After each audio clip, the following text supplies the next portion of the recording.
What's up, YouTube? Welcome back to another video. I'm Hotshot. Today, I don't know what's going on. I'm laughing about it, but I'm honestly pissed right now. So, I had two Ram TRXs to take up to New Jersey. And I was taking them for some slight shit for $600 for the both of them. But it was cool. It's not going too far, like 100, 150 air miles, whatever. So not too bad of a trip. And I figured that it'd make for great content. You know, for those of you that are like me, who are like chronic car people, you know, a Hellcat truck is pretty exciting, right?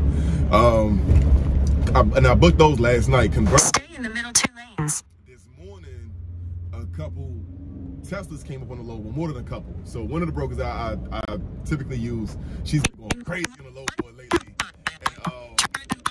And she's been posting a lot of like cars this morning, a lot of Teslas this morning, that's going between home, DC, and New York, and vice versa. So I could have, you know, canceled the 2 trucks and then rebooked with her and made about a solid $1,200 going up to Jersey, New York, or whatever the case is. And then probably made about another $800 coming back home, so a $2,000 round trip, versus me just taking these trucks up. And then 9 times out of 10, y'all know me, man, I don't mind heading back home if their trip is short.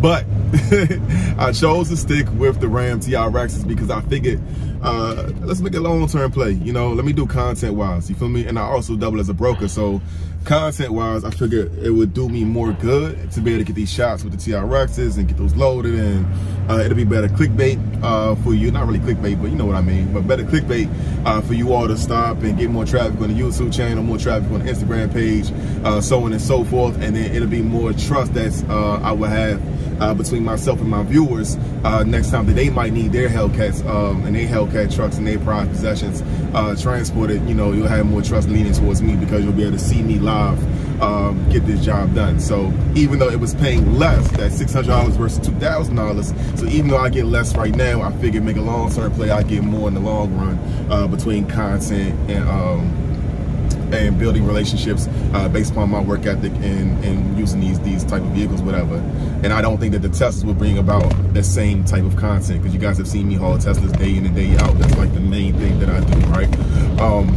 But I'm pissed off right now because I am currently pulling up to the dealership where the TRXs are, and I called ahead when I was about 30 minutes out, and they told me that the cars aren't ready. Every time I speak, I want the truth to come out. You know what I'm saying? Every time I speak, I want to shiver. You know, I don't want them to be like, they know what I'm going to say because it's polite. They know what I'm going to say.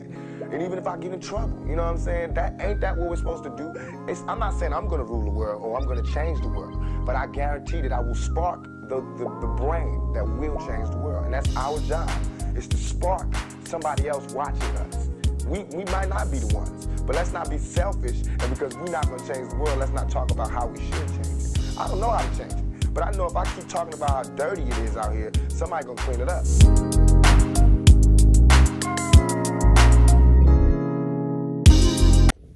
All right, guys, I'm back. That was good news. So my assistant just called, and she says that there was a bit of a miscommunication between the salesperson and the customer, and the trucks are indeed ready. So hopefully we'll be getting loaded up in just a few minutes here. Yeah, if you guys are new to the channel, like, share, subscribe, do all that YouTube shit. And if you guys are one of my loyal subscribers who have been with me from the beginning on this marathon, make sure you guys share this link with other people so they can stop by and join as well. And like, share, subscribe as well, man. I super appreciate you guys, man. Lock in, stay tuned. I don't know which direction this video was headed. I don't got the boss with me, so I'm a little bummed about that. But in any case, let me stop rambling and get in there and get these cars. Checking with you guys in 3, 2, 1.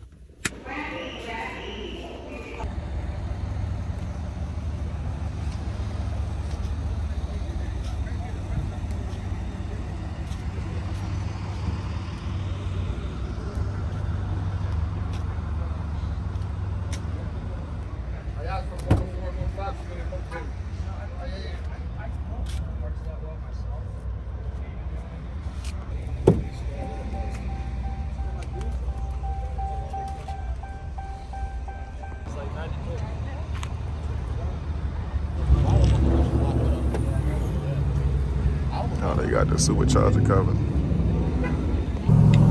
Woo! Badass, ain't it? 2022 Ram TRX. Let's do it. Ooh, with the Alcantara steering wheel. I don't know if they all come with that. They should though. Feels good, man. Love the big dash, man. Let's see, man. Shout out Tall Guy for doing a cross-country trip in one of these, man. I think that's super dope. Let's see.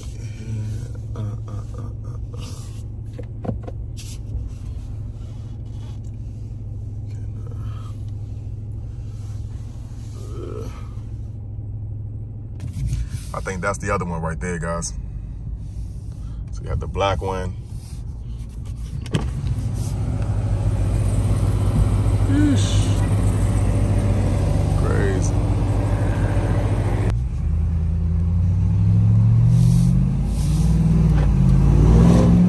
Woo. They stupid. I like it, I like it, I like it, I like it. Hey guys, let me know if I'm bugging. So I kind of want to get rid of my small truck, my small Silverado, and upgrade to a big boy TRX, but I want to put a 2-car enclosed behind it. And I don't think that the suspension on this can really handle that. So I was thinking, like, what if I converted one into a dually? It'd be kind of fly for YouTube, but it'd be a TRX dually truck, man, with a 2-car enclosed behind it, doing Hotshot, man. Which y'all hate me? Which y'all hate me, man? Am I bugging with this idea, yo? I don't know, man. It's nasty. I like it, man. Best truck on the market. I think that's better than the Shelby GT, the Shelby Super Snake truck. I just came through. You can snap your picture of the tool. For sure.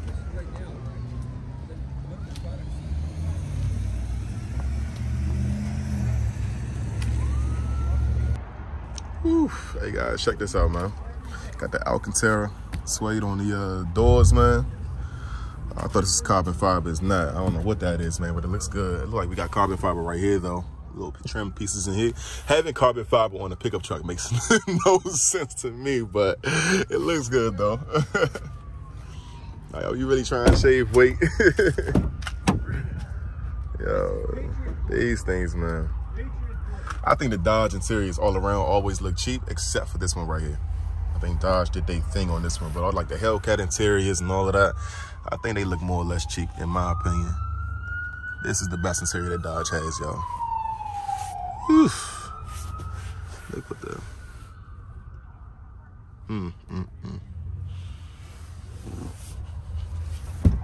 Super badass.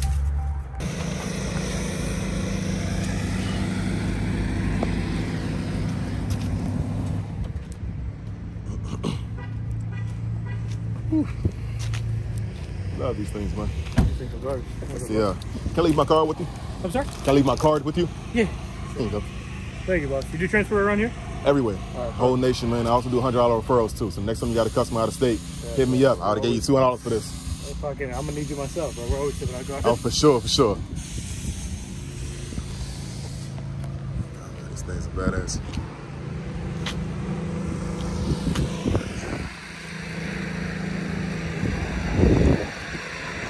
Same one person bought 2? Yeah, it's a company. So Oh. they bought 4, and the other 2 got picked up last week. Oh, shit.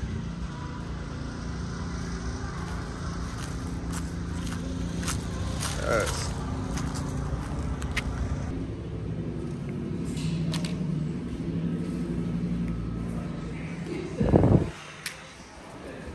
How you doing, boss?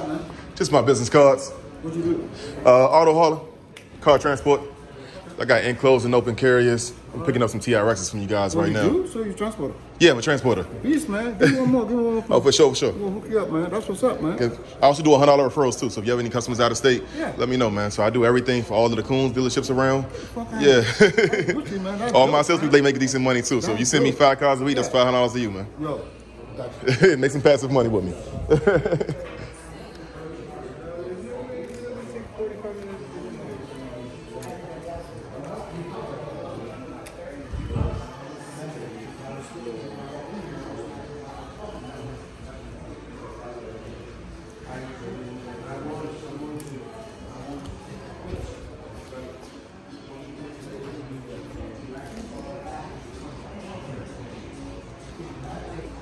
What's your name, boss? Basil.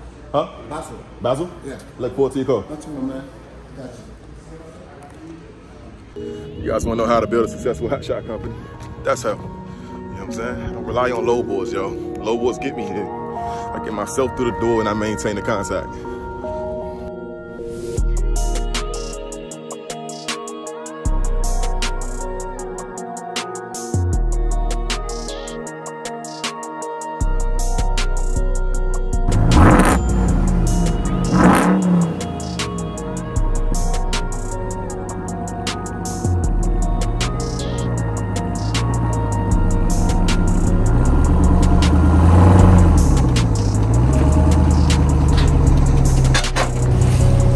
Now, if you all are paying attention, I'm gonna go right along the D-rings with a wide truck like this.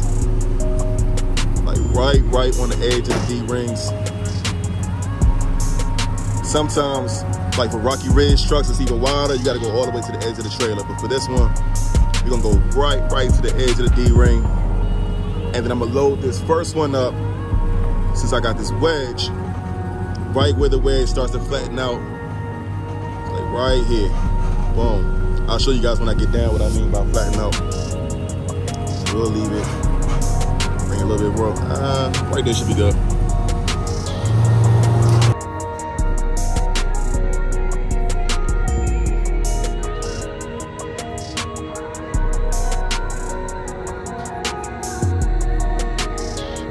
All right, first one up. And you guys can see where the trailer has like this incline right here. And then it starts to level off up here, right, getting closer to the gooseneck. So typically if I have two cars, I always bring the first one up to where the front wheels are right there on that flat surface close to the gooseneck, but not all the way up. Then I'm gonna bring the second car about right here, so if you guys can kind of tell, slightly over top of the first axle. So still give it a nice wide gap, since I have the space to do so with this 50-foot trailer, and since I don't have 3 cars on there. So I'm gonna give it a nice wide gap right here, and I'm gonna have like that same type of gap, you know, at the ass of the trailer as well. So here's a look at the other side. Remember, I was trying to stay close to the D-rings on that side. I probably could have got even closer, because you can see even on this side, it's not 100% even, but it's good enough though. So on this white one, I'm gonna get a little closer. I'm probably gonna tread on top of the D-ring about this much to make sure that it's 100% even on both sides. Baby, I just need to sit for me.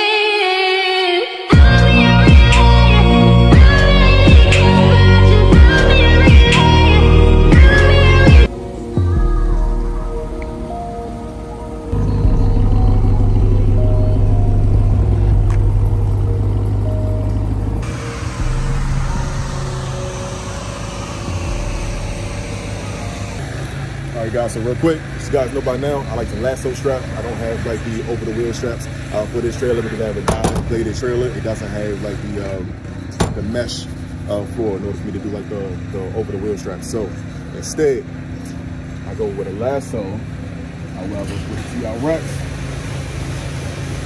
The wheel and tire combo is too big, so I lasso it. I can only connect right here. I don't have enough room to connect to my D-ring. So what I'm gonna do instead, over the top of the A-arm,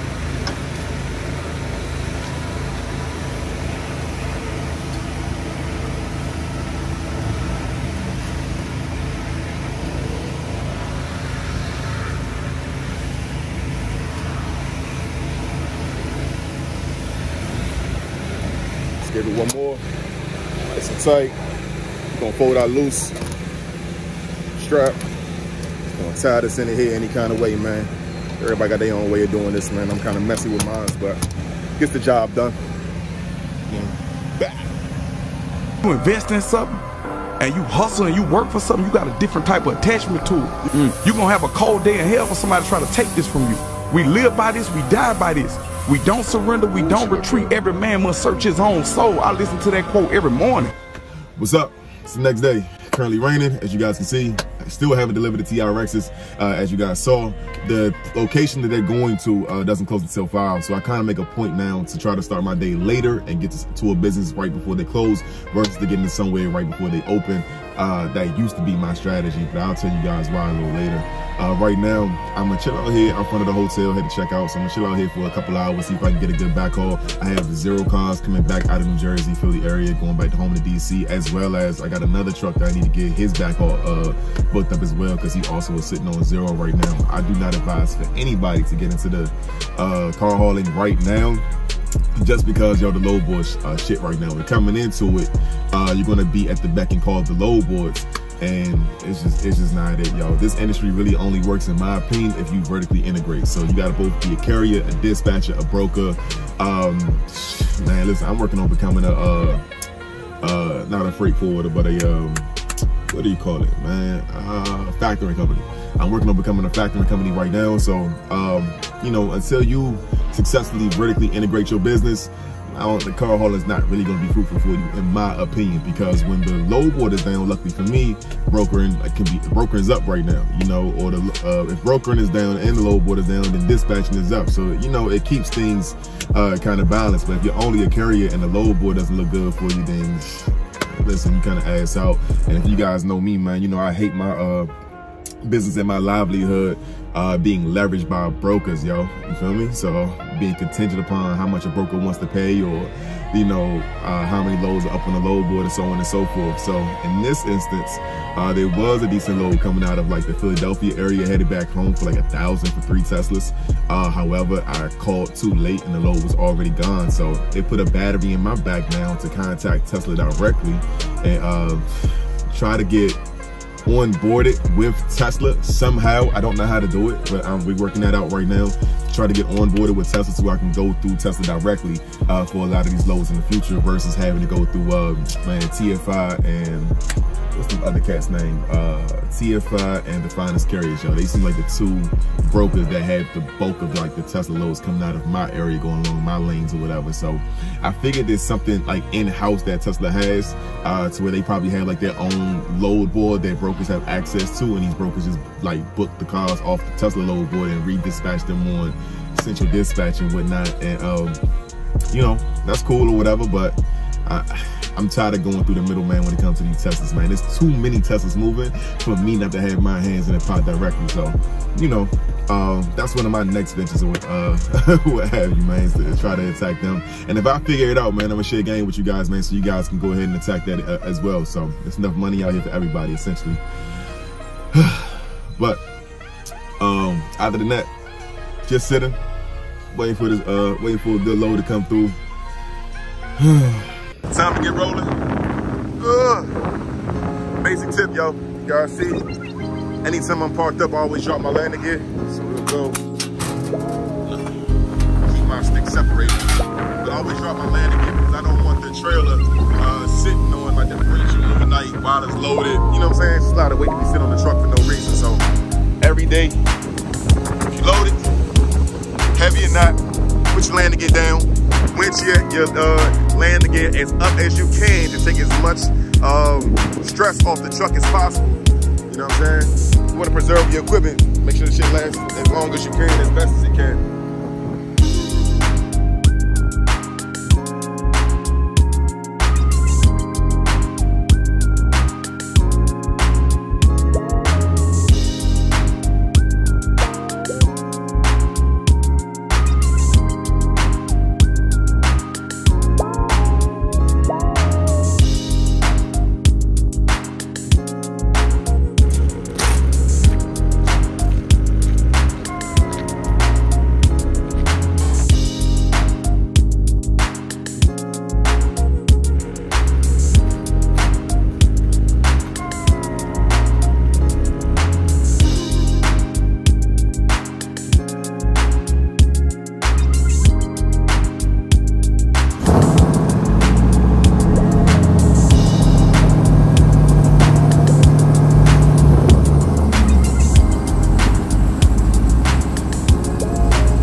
Oh shit, I ain't recording none of that.